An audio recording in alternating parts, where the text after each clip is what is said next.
The Festival of the Lost. I'm not gonna beat around the bush. This event sucks. I won't lie, I had some hope for it when I made my Season of the Lost video, but I really wasn't expecting this level of laziness. I've only returned to Destiny about a month and a half ago, so I'm not sure if any other players expect events to be this lazy, but it feels like I'm not seeing anyone else talk about it. The content, if you could even call it that, for this event is almost all recycled content. Haunted sectors. At first I thought the name for the new activity was pretty cool, but when I played it I realized that it's called Haunted Sectors because they are literally just lost sectors. That's right, the new activity is a collection of about, from what I've encountered, 3 or 4 lost sectors. Now you might be wondering, well, there has to be something new about them, right? The answer is yes, but no. The new part about these lost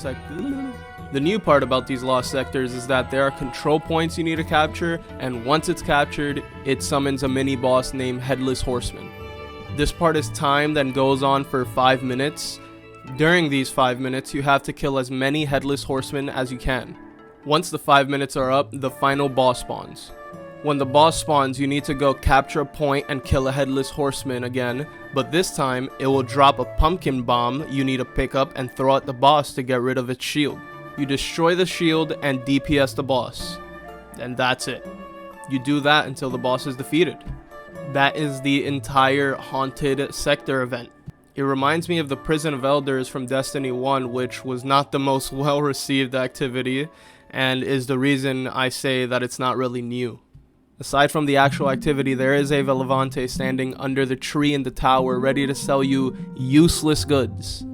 Most of the things she sells, like the weapons, are locked behind specific triumphs you need to complete first, but none of the weapons are worth picking up from Ava. Although the Jurassic Green is decent if you get a rangefinder with multi-kill clip god roll. Fun fact, I actually got the god roll on the first Jurassic Green drop I got after about 3 haunted sectors or so. As I was saying, the rest of Ava's wares are, well, useless.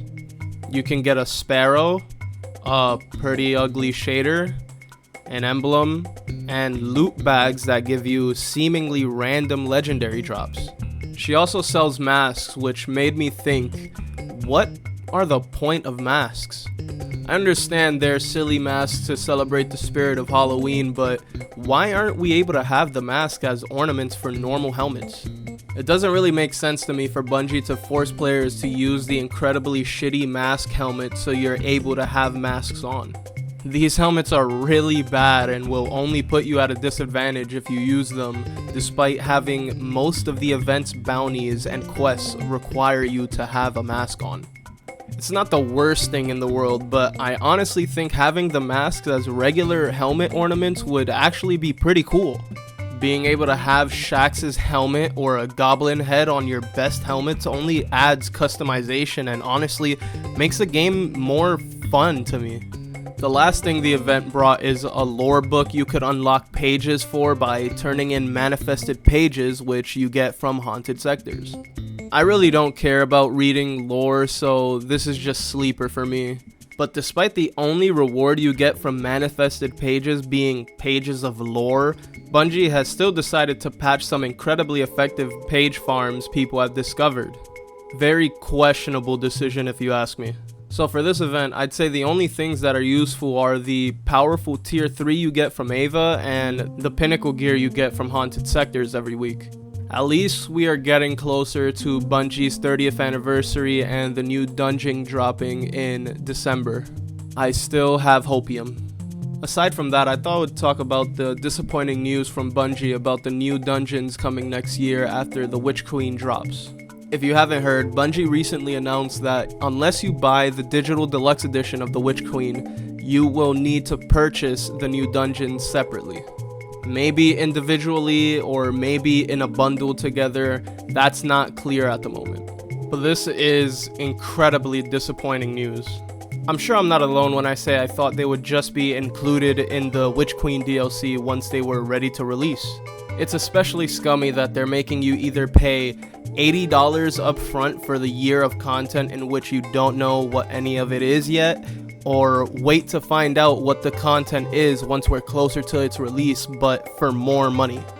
You know, it really makes me wonder things like, what content do free-to-play players even have?